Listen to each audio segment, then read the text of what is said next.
반갑습니다. 우리 자리에서 한번 일어나셔서 전의자고 계신 분들 한번 인사하시면 좋겠습니다. 한 두어 분 정도 모르시는 분들 계시면 반갑습니다. 이름도 한번 소개하시고 약수 한번 하시고 소개하겠습니다. 함께 예배하게 돼서 너무나도 기쁘고 반갑습니다. 주님 앞에 함께 나아갑니다. 우리 한번 기도하겠습니다. 하나님 감사합니다.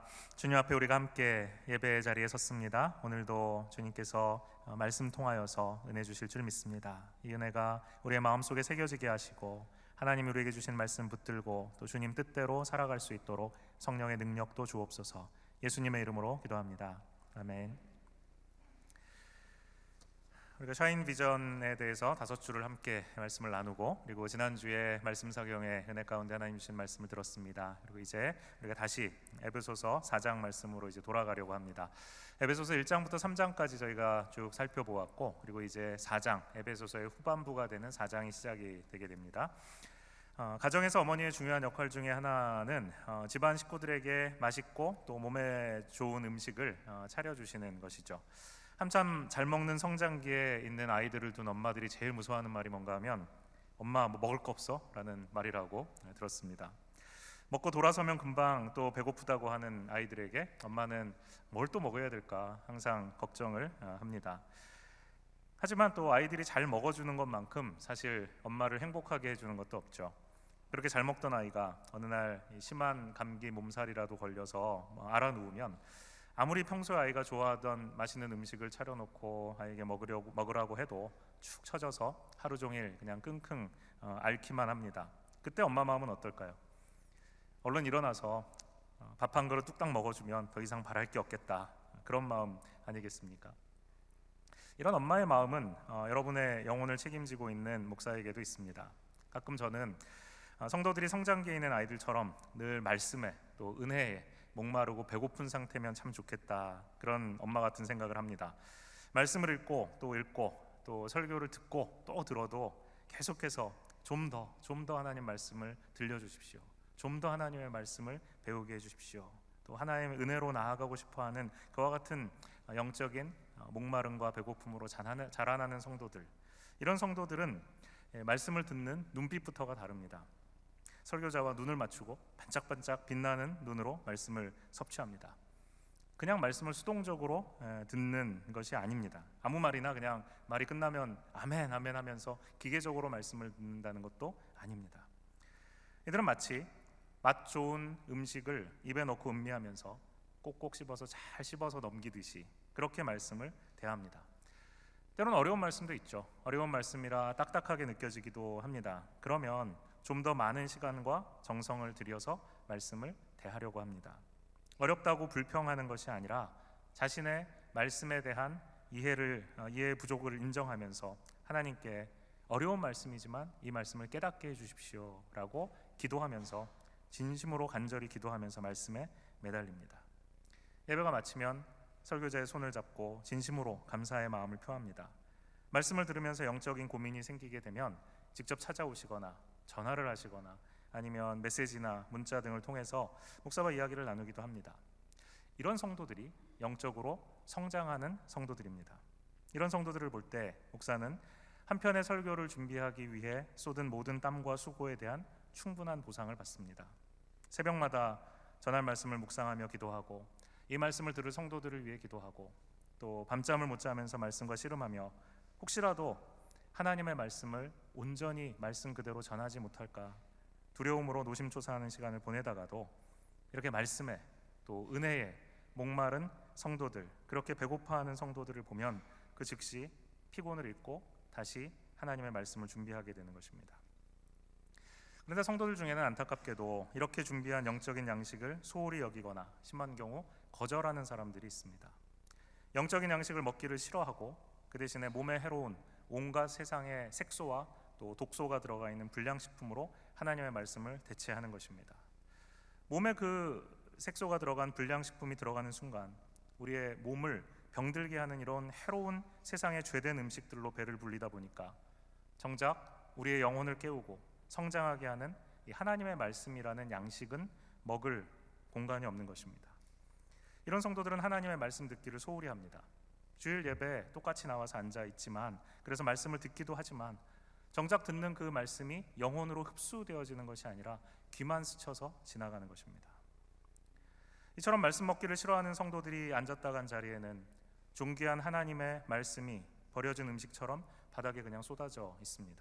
정성스럽게 준비된 하나님의 말씀의 성찬이 쓰레기처럼 버려지는 것이죠. 사도 바울이 성도들에게 말씀을 전할 때 마치 에베소에 있는 이 성도들이 자신의 앞에 앉아서 그 말씀을 듣는 것처럼 그렇게 1장부터 3장까지 하나님의 말씀, 하나님의 진리를 전달했습니다. 바울도 마찬가지로 이와 같은 엄마의 마음, 이와 같은 목자의 마음으로 성도들에게 말씀을 지금 전하죠.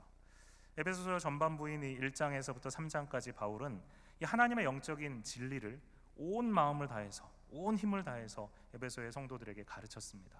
하나님의 말씀을 가르치다가, 하나님의 진리를 가르치다가 그 마음속에 하나님을 향한 간절한 기도에 대한 소망이, 성도들을 향한 간절한 기도에 대한 열망이 피어오를 때는 쓰던 글을 멈추고 하나님 앞에 간절하게 기도했습니다. 그것을 다시 글로 또 옮겼습니다. 그것이 고스란히 에베소서 1장부터 3장까지 기록이 되어 있죠. 영광스러운 하나님의 베풀어 주신 그 사랑과 은혜를 바울이 할 수 있는 최선을 다해서, 그가 설명할 수 있는 모든 노력을 다해서 성도들에게 전달했습니다. 그리고 이제 후반부인 4장을 시작하는 것입니다. 우리는 이제부터 4장 이후를 살펴보려고 합니다. 4장 1절 말씀을 우리가 한번 같이 다시 보았으면 좋겠습니다. 4장 1절을 사도 바울이 어떻게 시작하는가 하는 것이 굉장히 중요하죠. 4장 1절 말씀만 우리 한번 한 목소리로 다시 읽어보겠습니다. 그러므로 주 안에서 갇힌 내가 너희를 권하노니 너희가 부르심을 받은 일에 합당하게 행하여. 이 접속사 그러므로라는 단어로 지금 이 4장 1절이 시작되고 있습니다. 보통 우리가 이제 말씀을 읽을 때 이런 그 작은 이 접속사라든가 뭐 이런 말씀들을 잘 이제 소홀히 지나가죠. 그러니까 읽다가 3장 마지막에 교회 안에서와 그리스도 예수 안에서 영광이 대대로 영원하기를 무궁하기를 원하노라 아멘 그래놓고 그 다음에 나오는 이제 그러므로는 조그맣게 있습니다. 그러므로 주 안에서 갇힌 내가 이렇게 이제 읽어나가죠. 이 그러므로와 같은 접속사를 그렇게 중요하게 여기지를 않는 것입니다. 저는 이 개인적으로 성경 공부를 할 때 본문을 읽어가다가 본문에서 만나는 이런 접속사에 보통 삼각형으로 오렌지색 삼각형으로 표시를 자주 합니다. 그러니까 이런 거죠. 그러나, 그리고, 그런즉, 그러므로 이런 단어죠. 앞에 있는 말과 반대되는 맥락을 이제 앞으로 보게 되기 때문에 그러나 혹은 연결되어진 어떤 이야기를 하기 때문에 그리고 그 다음에 앞의 일이 뒤의 일의 이유가 되는, 그래서 뒤의 일이 결과적으로 나타나게 되는 그런즉 그러므로 이런 이제 접속사들이 굉장히 중요한 것입니다. 3장과 4장은 이 그러므로라는 접속사로 연결되어 있습니다. 에베소서의 전반부 1장에서 3장에서 사도 바울이 이야기하는 것은 성도들이 반드시 알아야 하는 영적인 진리가 무엇인가, 그 교리를 가르친 것입니다. 올바른 진리, 하나님의 말씀의 진리, 하나님의 뜻이 무엇인가, 하나님의 의지가 무엇인가 하는 것을 성도들에게 분명하게 보여줍니다. 그리고 나서 이제 4장부터 시작되는 이 후반부, 4장에서부터 마지막까지 전개되는 이 후반부는 이 배운 교리, 하나님이 누구신지, 또 성도들이 누구인지, 어떤 부르심을 받았는지, 이런 모든 교회는 무엇인지 이런 것들을 그들이 실제 삶 속에 어떻게 적용해야 하는지 하는 것에 대한 실천에 대한 부분이 되는 것이죠. 그러니까 교리와 실천, 앞부분에 있는 이 교리에 대한 내용과 뒷부분에 나오는 성도의 삶이라는 이 부분, 실천이라는 부분이 그러므로라는 접속사로 연결되어 있는 것이 굉장히 중요합니다. 그것은 우리가 배운 이 교리가 바른 실천의 근거가 되어야 된다는 것을 말하는 것입니다. 우리가 행하는 모든 근거는 철저하게 앞에 1장에서부터 3장까지 얘기한 이 하나님의 말씀인 진리, 올바른 교리에 뿌리박고 있어야 된다는 것이죠. 진리에 기반하지 않은 실천은 위험한 것입니다. 그리고 실천이 없는 하나님의 진리는 그냥 차가운 정보일 뿐인 것입니다. 복음의 가르침이라는 것은 복음의 실천으로 연결되어야 되고, 진리의 선포는 반드시 삶의 증거로 드러나야 된다는 것입니다. 사도 베드로도 이에 대해서 정확히 같은 말을 합니다. 베드로후서 2장 21절에 이렇게 말합니다. 너희가 의의 도를 안 후에 받은 거룩한 명령을 저버리는 것보다 차라리 그것을 알지 못하는 것이 도리어 그들에게 나으니라 얘기합니다. 좀 더 쉽게 얘기하면 너희가 의의 도를 안 후에, 즉 바른 교리를 배운 후에, 에베소서로 치면 1장에서부터 3장까지 나오는 이 바른 진리의 말씀을 너희가 배운 후에 그 다음 이제 4장에서부터 6장에 나오는 이 거룩한 명령을 저버리는 것보다, 즉 말씀대로 실천하는 삶을 살지 않는다면 차라리 앞에 나온 이 1장에서 3장에 나온 이 진리를 알지 못하는 것이 도리어 너희들에게 낫다라고 하는 것입니다. 그러니까 우리가 말씀을 배웠으면 그 말씀대로 살아가는 삶을 반드시 가져야 된다는 것입니다. 그만큼 말씀을 통해서 바른 교리를 배우게 되었다면 이제 그 말씀대로 살아가려는 노력이 반드시 따라야 된다는 것을 말하는 것이죠. 그러니까 에베소서는 1장부터 3장까지 충분한 하나님의 말씀의 진리에 대한 교리를 이야기하고 있지만 그 다음에 이제 4장부터 시작되는 후반부는 그와 같은 진리가 우리의 삶 속에 실제로 실천되어지는 그것을 지금 이야기하는 것이죠. 바울은 이제 에베소 성도들이 배우고 깨닫게 된 그 교리, 말씀대로 살아가는 일에 대한 이야기를 시작하려는 것입니다. 지금까지 에베소 성도들이 마치 사도 바울이 눈앞에 앉혀놓고 말씀을 가르치는 것처럼 그렇게 하나님의 말씀의 진리를 가르친 그들, 그 배운 교리가 이제 그들의 삶에 어떻게 적용되어야 하는지 에베소 성도들은 이제 4장부터 읽어나가면서 간절한 마음으로 그러면 우리가 어떻게 살아야 합니까? 라는 질문을 던지면서 하나님의 말씀을 대하는 것입니다. 우리도 마찬가지입니다. 하나님의 진리의 말씀을 알았습니다. 그렇다면 이제 그러면 이 말씀에 근거해서 나는 어떻게 살아야 합니까? 우리 교회는 어떻게 살아야 합니까? 그 질문을 하나님 앞에 드리며 이 후반부를 우리가 읽어야 하는 것입니다. 그렇기 때문에 이 복음의 진리에 대한 전반부와 복음으로 살아가는 삶에 대한 후반부를 이어주는 데 가장 적합한 접속사는 그러므로가 되는 것입니다. 사도 바울은 에베소의 성도들에게 그러므로 너희가 부르심을 받은 일에 합당하게 행하라 라고 이야기를 하고 있습니다. 성도들이 받았다고 바울이 말하는 이 부르심, 너희가 부르심을 받았다라고 말하는 이 부르심이 무엇인가? 그것이 바로 1장부터 3장까지 우리가 이미 다룬 에베소서의 전반부의 핵심입니다. 이 부르심을 우리는 두 가지로 정리할 수 있습니다. 에베소서 1장 5절에서 우리가 이 부르심의 첫 번째 부르심이 무엇인가 하는 것을 알 수 있습니다. 여러분 성경을 한번 펼치셔서 앞으로 1장으로 한번 돌아가 보시죠. 에베소서 1장 5절 말씀입니다. 우리 한번 같이 1장 5절을 읽어볼까요? 그 기쁘신 뜻대로 우리를 예정하사 예수 그리스도로 말미암아 자기의 아들들이 되게 하셨으니, 첫 번째 하나님이 사도 바울이 우리에게 우리가 부르심을 받았다라고 말할 때 그 첫 번째 부르심은 그리스도로 말미암아 우리가 구원하심을 받음으로써 하나님의 자녀가 되었다는 것입니다. 우리가 구원받은 부르심입니다. 하나님의 아들과 딸이 된 부르심이죠. 하나님은 창세 전부터 우리를 구원하기로 예정하셨습니다. 그리고 이제 예수 그리스도를 통해서 택하신 하나님의 자녀가 되게 하셨습니다. 이것이 첫 번째 부르심입니다. 두 번째 부르심은 바로 이어 나오는 6절에 나옵니다. 6절 말씀도 우리 한번 같이 읽어보겠습니다. 이는 그가 사랑하시는 자 안에서 우리에게 거저 주시는 바 그의 은혜의 영광을 찬송하게 하려는 것이라.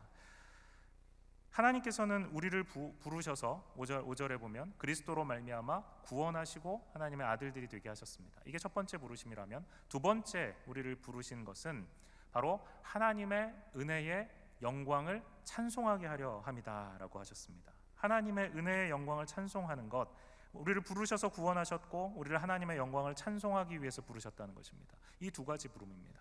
하나님께서 우리를 구원하셨고 구원의 부르심, 하나님을 찬송하게 하시는, 하나님을 영광을 위해 살게 하시는 바로 그 삶의 목적을 가지는 부르심, 이 두 가지의 부르심을 하나님 우리에게 주셨습니다. 이렇게 부르심을 받아서 하나님의 자녀가 되어서 하나님을 찬양하게 되었다는 사실을 알게 된 우리는 이제 그에 합당하게 살아야 된다는 것입니다. 그래서 4장 5절이 그러므로 이제 너희가 부르심을 받은 일에 합당하게 행하여 라고 되어 있는 것이죠. 이 부르심, 하나님께서 우리를 구원하신 부르심, 하나님을 우리에게 찬양하게 하신 부르심, 이 두 가지 부르심에 합당하게 행하라는 것입니다. 그러면 그 합당하게 행하는 것이 무엇인가 하는 것을 이어서 2절과 3절에서 설명하는 것입니다. 여러분, 우리가 성도로서 하나님의 부르심을 받아서 하나님의 자녀가 되고 또 하나님을 찬양하며 살아가게 될 때 우리는 날마다 세 가지 측면에서 열매를 맺어가게 됩니다. 성도의 삶의 세 가지 측면입니다.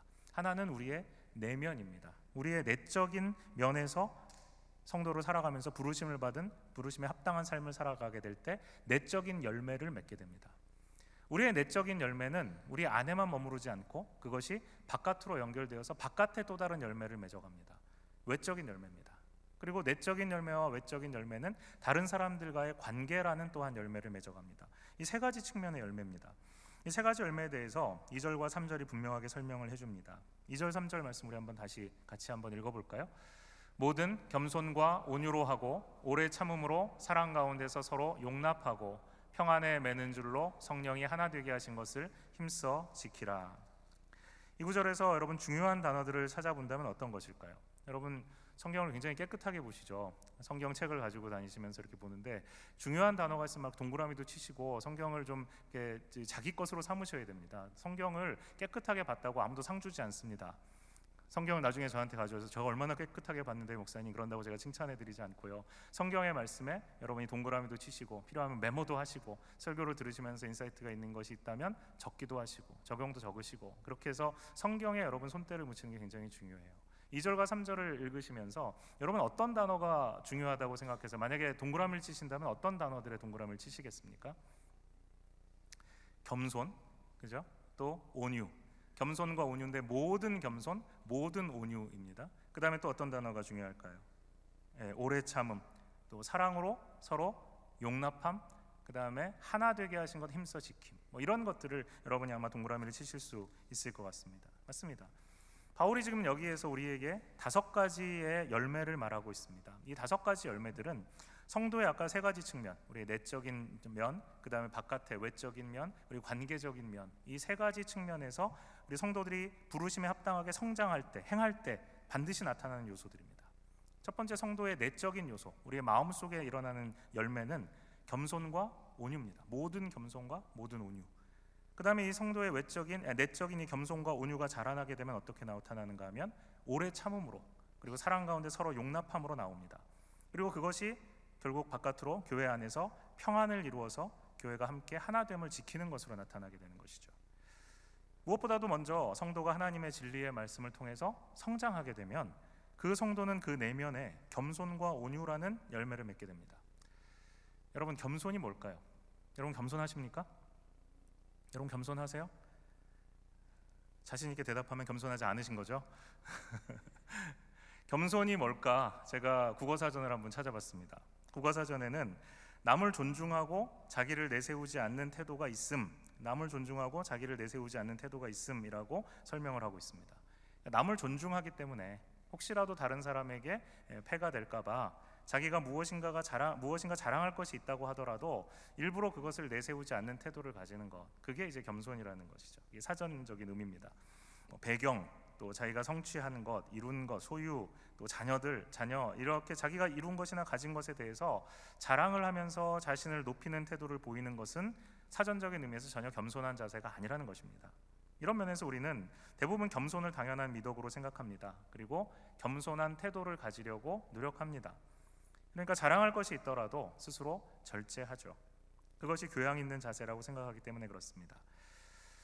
이게 사전적인 의미라면 하나님께서 생각하시는 겸손은 우리에게 익숙한 이런 사전적인 정의를 훨씬 넘어섭니다. 성경은 무엇이 겸손이라고 말하는가? 성경은 상한 심령을 가진 사람이 겸손한 사람이다 라고 이야기합니다.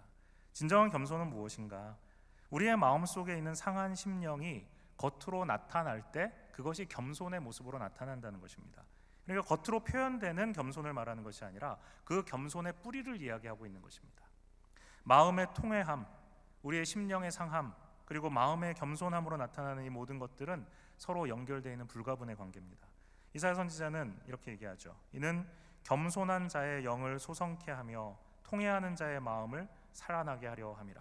겸손한 자의 영이 살아나고 하나님 앞에 회개하고 애통해하는 자의 마음이 살아난다는 것입니다. 청교도 목사인 존 버녀는 이 성경적인 겸손에 대해서 조금 더 쉽게 설명을 합니다. 어떤 사람이 있어요. 이 사람은 육체적으로 굉장히 건강한 사람입니다. 근육도 막 이렇게 울퉁불퉁하고 튼튼하고 강합니다. 어떤 한 사람도 의지할 필요가 없는 사람입니다. 사람을 두려워할 줄도 모르고 결코 다른 사람을 그렇기 때문에 의지하거나 또는 사랑하지도 않는 그런 사람이라고 가정을 하는 것입니다. 그런데 이런 사람도 어떤 경우를 당해가지고 사고를 당해서 그 사람의 다리가 부러지거나 혹은 한 팔이 부러지거나 하면 이전의 용기는 온데간데 없어지게 된다는 것입니다. 그래서 이 사람은 이제 더 이상 다른 사람들에게 자기를 과시하거나 허세를 부릴 수도 없게 되고, 또 자기를 만지려고 하는 아주 작은 힘없는 어린아이에게도 자기 몸이 다쳤기 때문에 겁을 낼 지경에 이르게 된다는 것입니다. 이제 그 사람은 자기를 조심스럽게 붙잡고 도와줄 지극히 약한 사람이라도 찾으려고 애쓰는 것입니다. 자기 스스로 자기를 버텨낼 수 없기 때문에 그렇죠. 존 버녀는 겸손한 사람이 바로 이와 같은 모습을 갖는다라고 말했습니다. 겸손의 열매가 없을 때 어떻게 되는가? 겸손한 마음이 없을 때 사람은 자기를 높이고 허세를 부리게 되어 있습니다. 심지어 하나님 앞에서도 허세를 부리는 것이죠. 욥기 21장에 보면 이렇게 얘기합니다. 전능자가 누구이기에 우리가 그를 섬기며 우리가 그에게 기도한다 한들 무슨 이익을 얻겠느냐? 하나님에 대해서도 허세를 부리는 것입니다. 내가 내 인생을 책임지면 되지, 도대체 전능자라고 말하는 그 하나님이 누구시길래 우리가 그를 섬겨야 되느냐고, 우리가 그에게 기도한다고 하는 것이 무슨 이득이 있겠느냐고, 그렇게 하나님 앞에서조차 허세를 부리는 사람, 이런 사람은 그 마음의 뿌리 가운데 겸손함이 없는 사람이라는 것이죠. 이렇게 살아가던 사람이 어느 순간 하나님의 부르심을 받게 됩니다. 그리스도로 말미암아 하나님의 부르심을 받아 하나님을 만나게 되는 거예요. 우리의 영혼이 그리스도를 만나게 되는 것입니다. 그 순간 지금까지 그리스도 없이 다른 사람에게 그리고 하나님을 향해서 허세를 부리던 완고한 그 심령이 결정적인 상함을 잊게 되는 것입니다. 이전까지는 내가 완벽한 줄 알았습니다. 이전까지는 내 힘으로 살면 되는 줄 알았습니다. 이전까지 보지 못했던 나의 상태, 그 상태, 그것을 그리스도를 통해서 만나게 되는 것입니다. 나의 죄악, 그 죄로 죽을 수밖에 없던 나의 절망적인 상태를 그리스도를 만남으로 말미암아 드디어 보게 되는 것입니다. 하나님께서 바로 그 사람과 더불어 씨름을 하시는 것입니다.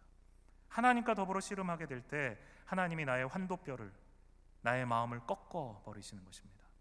내 힘으로 설 수 없도록, 나를 의지할 수 없도록, 그리스도 없이 나는 죽을 죄인이라는 것을 하나님 깨닫게 하시는 것입니다. 이렇게 하나님을 만나게 될 때, 하나님 앞에 자신이 꺾어지는 경험을 하게 될 때, 그때 우리는 상한 심령을 가지게 됩니다. 하나님 앞에 회개하는 마음을 갖게 되는 것입니다. 그리고 바로 이 순간에 우리는 하나님 앞에 서 있는 자신을 보면서 하나님, 나의 마음에 선한 것이 하나도 없습니다, 고백할 수 있게 되는 것입니다. 바로 그 순간에, 그리스도를 만난 바로 그 순간에 우리는 마침내 주님 앞에 엎드려서 겸손하게 자신을 낮추게 되는 것입니다. 세상의 소유, 내 인생이 지금까지 성취한 것, 나의 명예와 나의 학식과 나의 자녀들이 더 이상 내 인생의 자랑거리가 아님을 깨닫게 되는 것입니다. 그런 것들은 바람이 불면 한순간에 날아가는 겨와 같은 일시적인 것들입니다. 그러므로 진정한 겸손은 하나님 앞에 서 있는 자신을 볼 때 생깁니다. 진정한 겸손은 하나님이 임재하시는 가운데 자신의 한없는 무가치함을 깨닫고 그렇게 해서 상한 심령을 갖게 될 때 비로소 얻게 되는 성령의 열매입니다. 그러므로 하나님의 부르심을 받은 성도는 그 내면에 이러한 겸손을 갖게 되는 것입니다. 오늘 이 말씀 앞에 서 계신 여러분은 정말 겸손하십니까? 나의 마음에 선한 것이 하나도 없습니다 라는 사실을 주님 앞에 날마다 깨닫고 인정하십니까? 매일매일 매 순간순간 어린아이와 같이 하나님 앞에 통회하는 심령으로 나의 소망 없음을 하나님 앞에 날마다 고백하며 그렇게 서 계십니까? 한순간도 하나님 없이는 나는 아무것도 할 수 없다고 느끼고 고백하고 그렇게 하나님 앞에 꺾어진 마음을 가지고 살아가는 그와 같은 상한 심령을 여러분 가지고 계십니까? 그렇다면 여러분은 하나님 앞에 겸손한 사람들입니다. 그러나 아직도 하나님을 온전히 의지하지 못하고 내 힘으로, 내 능력으로 무엇인가 할 수 있다라고 생각하면서 전적으로 하나님 앞에 무릎 꿇고 복종하지 않고 살아갈 수 있다면, 아무리 여러분이 교양 있게 스스로 자랑할 수 있을 만한 것들을 자랑하지 않고 드러내지 않을 수 있다고 하더라도 여러분은 결코 겸손한 자가 아니라 하나님 앞에 교만한 자들일 뿐입니다. 베드로 사도는 베드로전서 5장 5절에서 이렇게 얘기합니다. 하나님은 교만한 자를 대적하시되 겸손한 자들에게는 은혜를 주신다 말씀하셨습니다. 교만한 자를 하나님은 대적하시고 겸손한 자들에게 은혜를 주십니다. 자기 자신을 자랑할 것이 있지만 남들을 배려해서 자랑하지 않는 사람이 겸손한 사람이 아니라 하나님 앞에 어린아이와 같은 마음으로 내 안에 선한 것 하나도 없습니다. 하나님 앞에 상한 심령을 가지고 내 안에 소망 없음을 하나님 앞에 고백하며 그렇게 주님 앞에 서 있는 성도, 그 성도가 겸손한 성도이고 바로 그런 성도에게 하나님은 은혜를 주시는 것입니다. 반대로 말하면 하나님 앞에 여전히 내가 주인이고 여전히 내가 내 인생을 주관하고 있고 사람을 또 하나님 앞에 교만한 완고한 마음을 가지고 나를 의지하며 살아가는 사람들은 교만한 사람이라는 것입니다. 그런 교만한 자를 하나님은 대적하신다고 하셨습니다. 하나님이 우리를 대적하시면 우리는 큰일 나는 겁니다. 하나님이 우리에게 은혜 주시고 우리를 돌봐주셔야만 우리에게는 소망이 있습니다. 참된 겸손으로 하나님의 은혜를 받으시는 모든 성도님들이 되시기를 주님의 이름으로 축복합니다. 우리가 하나님의 부르심을 받아서 하나님의 부르심에 합당한 열매를 맺을 때 우리 내면에 맺게 되는 첫 번째 열매가 바로 이와 같은 상한 심령으로 하나님 앞에 나아가는 참된 겸손이라면, 두 번째는 열매입니다. 또 하나의 열매는 온유입니다. 온유. 여러분, 성경에서 온유함으로 인정받는 인물이 누구일까요? 구약에서 온유하다 그러면 이 사람이 탁 떠오르는 사람 있으십니까? 성경 퀴즈. 누가 제일 먼저 떠오르십니까? 모세. 맞았습니다. 상품은 없습니다. 성경에서 모세가 가장 온유한 사람이라고 했습니다. 하나님이 모세를 그렇게 평가하셨어요.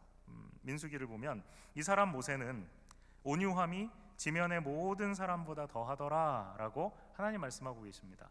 이 세상에 있는 모든 사람과 비교할 수 없이 온유한 사람, 그 사람이 모세라는 것이죠. 그러면 신약에서 누가 제일 온유한 사람일까요?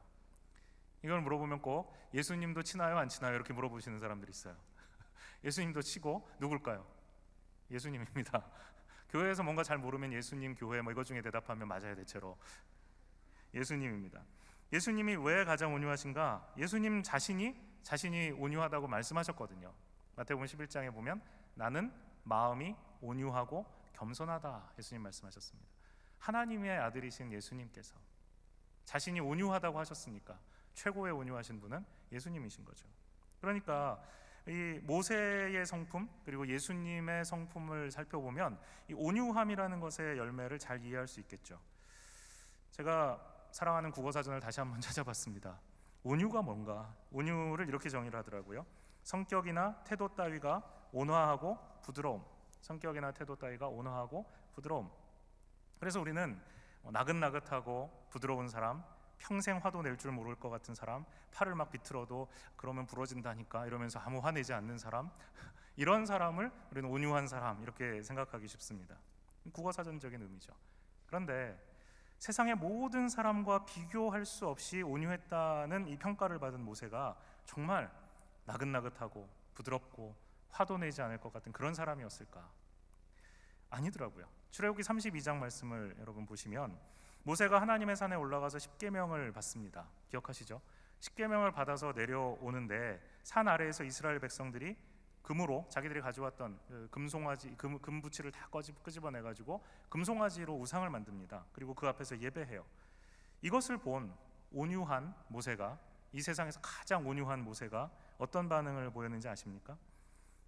출애굽기에 보면 이렇게 기록되어 있습니다. 모세가 이르되 이는 승전가도 아니요 패하여 부르짖는 소리도 아니라 내가 듣기에는 노래하는 소리로다 하고 진에 가까이 이르러 그 송아지와 그 춤추는 자들을 보고 크게 노하여 노 이랬다는 것이 아니라 화가 났다는 것입니다. 크게 노하여 손에서 그 판들을 산 아래로 던져 깨뜨리니라. 이 하나님이 직접 손으로 쓰셔서 주신 이 돌판이거든요. 그거를 던져가지고 깨뜨려 버리는 거예요. 온유한 모세가. 근데 여기서 끝이 아닙니다. 모세가 그들이 만든 송아지를 가져다가 불살라서 부수어 가루를 만들어 이 금가루가 된 거죠. 그걸 물에 뿌려서 이스라엘 자손에게 마시게 하니라. 우상을 녹여가지고 가루를 만든 다음에 그걸 물에 타가지고 이스라엘 백성들에게 억지로 먹인 겁니다. 물고문이에요. 금물고문. 온유한 모세가 지금 이스라엘 백성들 이렇게 하는 겁니다. 거기서 그치지 않습니다. 온유한 모세는 레위인들을 모아서 이렇게 명령합니다. 모세가 그들에게 이르되 이스라엘의 하나님 여호와께서 이렇게 말씀하시기를 너희는 각각 허리에 칼을 차고 진 이문에서 저문까지 왕래하며 왔다 갔다 하면서 각 사람이 그 형제를, 각 사람이 자기의 친구를, 각 사람이 자기의 이웃을 죽이라 하셨느니라. 레위 자손이 모세의 말대로 행하매 이날의 백성 중에 3,000명 가량이 죽임을 당하니라. 모세가 명령해서 칼로 우상 숭배에 가담한 3,000명 가량을 묻지도 따지지도 않고 다 죽입니다. 이 정도면 모세의 성품을 온유하다라고 평가하신 하나님께 우리가 좀 따져봐야 되지 않습니까? 하나님이 가지고 계신 사전은 뭔가 좀 잘못된 거 아닙니까? 우리가 아는 온유하고는 전혀 다른데, 이렇게 우리가 질문할 수 있습니다. 모세에게 좀 실망했는데요. 예수님은 어떨까요? 예수님도 다르지 않습니다. 스스로 온유하고 겸손하다고 말씀하신 예수님이 종교 지도자들에게 독사의 자식들아 라고 욕을 하십니다. 그리고 성전에서 장사하는 사람들의 상을 뒤집어 엎으십니다. 이 말씀을 이렇게 읽으면서 실족하는 사람들이 많았습니다. 예수님이 온유하신데, 사랑이신데 어떻게 상을 뒤엎고 그러시겠느냐. 그게 아니라 그냥 이렇게 상을 이렇게 치우고 잘 이렇게 업사이드 다운 해가지고 이렇게 쌓아 놓으신 걸 거다. 예수님, 우리가 아는 예수님 그런 분이 아니다. 이렇게 이제 설명하는 사람도 있습니다. 아니에요. 예수님이 화가 나셔서 상을 뒤집어 엎으신 겁니다. 그리고 채찍을 만드셔서 그 장사하던 사람들을 다 쫓아내십니다. 이게 예수님입니다. 이 두 분의 모습만 보더라도, 모세와 예수님의 모습 보더라도 우리가 생각하는 화도 낼 줄 모르고 늘 만면에 웃음을 띤 채 누가 뭐라고 해도 조용한 성격을 가진 사람을 온유한 사람이다 라고 부르는 것이 아니라는 것을 알게 됩니다. 그럼 이제 좀 우리는 혼란에 빠집니다. 도대체 온유가 뭐냐? 사실 온유의 성경적인 뜻은 주인의 뜻에 맞게 길들여진 상태를 말합니다. 온유는 주인에게 맞게 길들여져 있는 것입니다. 그러므로 온유한 성도는 어떤 사람이냐? 주인이신 하나님의 뜻에 길들여진 사람입니다. 모세가 온유한 사람이라고 하나님께 평가받은 것, 온 지면에 모세보다 더 온유한 사람은 없다라고 평가를 받은 것은 모세보다 더 하나님의 뜻에 길들여진 사람이 없다는 것입니다. 그가 화를 낼 줄 모르는 사람, 그 온화한 사람이었기 때문에 그런 평가를 받은 것이 아니라 그가 하나님의 뜻에 길들여진 사람이었기 때문에 그렇습니다. 하나님의 뜻에 길들여졌다는 것은 뭘까요? 하나님이 분노하실 때 함께 분노하는 사람입니다. 하나님이 기뻐하실 때 함께 기뻐하는 사람입니다.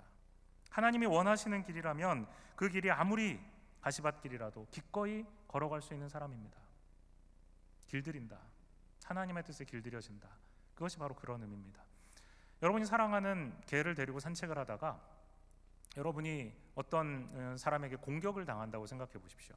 여러분이 정말 사랑하는 개라면 그 개가 아무리 콩알만 하더라도 짖고 주인을 공격하는 사람을 공격하게 됩니다. 자기의 목숨을 돌보지 않죠. 주인이 위험에 처하는 것을 보고 가만히 있지 않습니다. 주인이 공격을 당하면 거기에 대해서 반응을 보입니다. 왜냐하면 주인에게 길들여졌기 때문에 그렇습니다.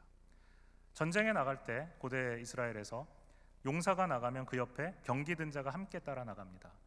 용사가 위험한 적진에 돌진을 하는데 병기 든 자가 좀 가만히 좀 생각해 보시라고, 지금 그럴 때가 아니신 것 같다고, 제가 이거 가지고 따라가기에는 좀 제가 용기가 없는 것 같다고, 혼자 가시라고, 병기는 내가 들고 있겠다고. 그럴 수 없죠. 용사가 나가면 병기 든 자는 함께 따라 나가야 되는 것입니다. 병기 든 자가 칼을 들고 있는데, 방패를 들고 있는데 이 용사가 뛰어나가는데 안 따라 나가면 어떻게 하겠습니까? 병기 든 자는 용사에게 길들여진 자여야 합니다. 하나님이 가실 때 같이 그 길을 따라가는 사람이 하나님께 길들여진 사람이라는 것이죠. 바로 하나님의 뜻에 길들여진 사람, 그가 바로 온유한 사람입니다. 하나님이 이스라엘 백성에게 분노하셔서 우상 숭배하는 그들을 징벌하고자 하실 때 하나님과 같은 마음, 하나님께 길들여진 마음으로 하나님의 뜻을 행할 수 있는 사람, 그 사람이 바로 온유한 모세였습니다. 하나님께 완전히 길들여진 사람. 예수님도 마찬가지였습니다. 하나님의 말씀을 왜곡하고 하나님의 사랑하는 백성들을 잘못된 길로 인도하고 하나님의 뜻에 대적하는 이스라엘의 종교 지도자들을 향해 하나님이 분노하시는 것입니다. 예수님은 하나님의 뜻에 길들여져 있기 때문에, 하나님의 뜻을 알기 때문에 하나님의 분노로 그들을 향해 분노하시는 것입니다. 독사의 자식들아 라고 외치신 것은 예수님이 하나님의 마음에 길들여져 있는 온유한 분이셨기 때문에 그렇습니다.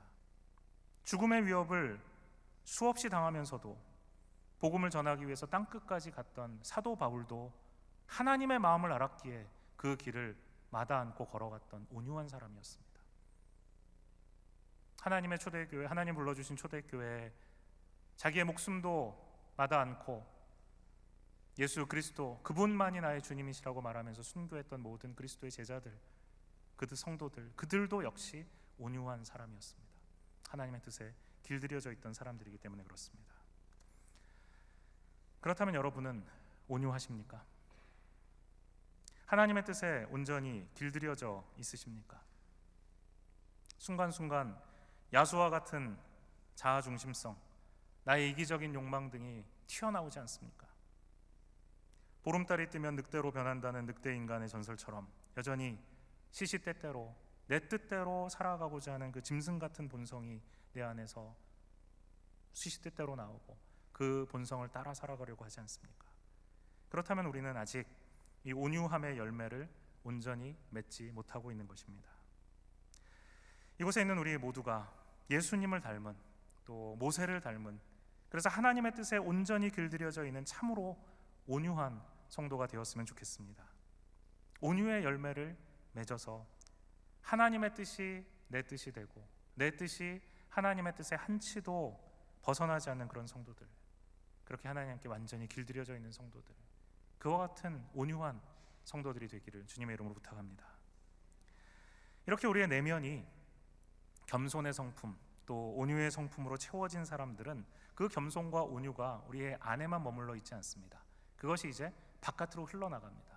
외적인 열매, 외적인 면에서 열매를 맺는데 그게 무엇인가 하면 오래 참는 것, 그리고 사랑으로 다른 사람을 용납하는 것을 자세를 갖게 되는 것입니다. 겸손한 사람, 자기의 부족함과 자기의 죄인됨을 하나님 앞에 알기 때문에 겸손한 성도는 다른 사람에게 오래 참을 수 있습니다. 나도 하나님이 참아주셨는데, 나도 내 모습을 보면 하나님이 도저히 참아내실 수 없을 것 같은데 그런 나도 하나님이 참아주셨는데, 겸손의 마음이죠. 상한 심령으로 겸손의 마음을 가지는 거죠. 그런데 내가 다른 형제 자매들을 참아줄 수 없겠는가? 오래 참는 마음이 바깥으로 연결되어지는 것입니다. 또 하나님의 뜻에 길들여진 온유한 성도는 자기 자신을 알고 하나님의 뜻을 알기 때문에 이러한 다른 사람의 부족함과 한계를 참습니다. 또 용납할 수 있는 자세를 갖게 되는 것입니다. 하나님의 마음에 일치되어 하나님의 뜻에 길들여져 있기 때문에 그렇습니다. 이렇게 우리의 내면에 있는 겸손과 내면에 있는 온유함이 바깥으로 연결되어서 오래 참는 것으로, 사랑으로 다른 사람들을 용납하는 것으로 표현이 되죠. 사도 바울은 이 우리의 부르심에 합당한 삶이 마땅히 맺어야 되는 이 성도들 안에 있는 열매들을 말한 후에 마지막으로 그리스도를 머리로 한 몸 된 지체를 이루게 된 성도들에게 한 가지를 더 부탁합니다.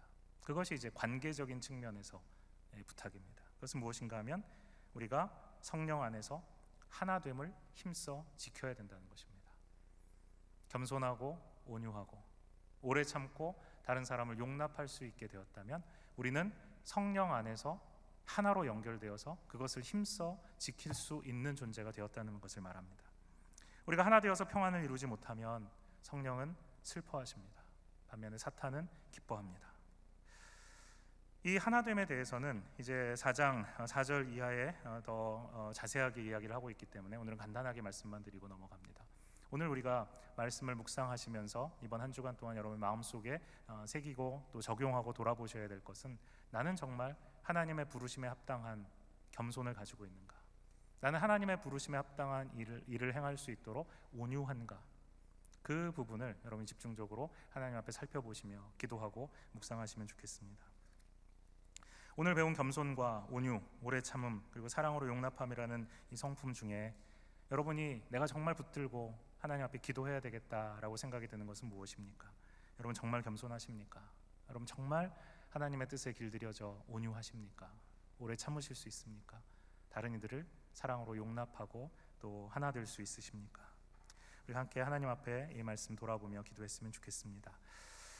두 가지를 여러분 한번 입술을 열어서 기도하시면 좋겠습니다. 첫 번째는 우리가 함께 고백한 것처럼 하나님의 시각으로 우리 자신을 볼 때 우리 안에, 나의 마음에 선한 것이 하나도 없다는 것을 좀 고백했으면 좋겠습니다. 그래야 우리가 그렇게 하나님의 시각으로 우리를 봐야 우리의 마음속에 하나님의 뜻에 맞는 상한 심령을 가지게 됩니다. 내가 내 힘으로 내 자신을 보면 우리는 절대로 하나님 앞에 겸손해지지 않습니다. 꺾여지지 않습니다. 하나님의 시각으로 우리를 봐야 합니다. 그래야 내 안에 선한 것이 하나도 없다는 것을 고백할 수 있습니다. 진정한 겸손은 내 안에 선한 것이 없다는 것을 인정하면서 나옵니다. 첫 번째, 여러분 기도하실 때 하나님, 제 안에 선한 것이 없다는 것을 다시 한번 인정하게 해주십시오. 그리고 두 번째로 주님의 마음 달라고 여러분 기도하시면 좋겠습니다. 주님의 마음 주십시오. 내 안에 선한 것 없지만 주님, 나의 마음 속에 주님의 마음 주십시오. 그래서 하나님의 뜻에 온전히 길들여진 온유한 자가 되게 해주십시오. 여러분 한번 입술을 열어서 이 두 가지 기도 제목 가지고 겸손과 온유를 위해서 기도했으면 좋겠습니다. 같이 한번 기도하겠습니다. 하나님 아버지, 내 안에 주님이 주신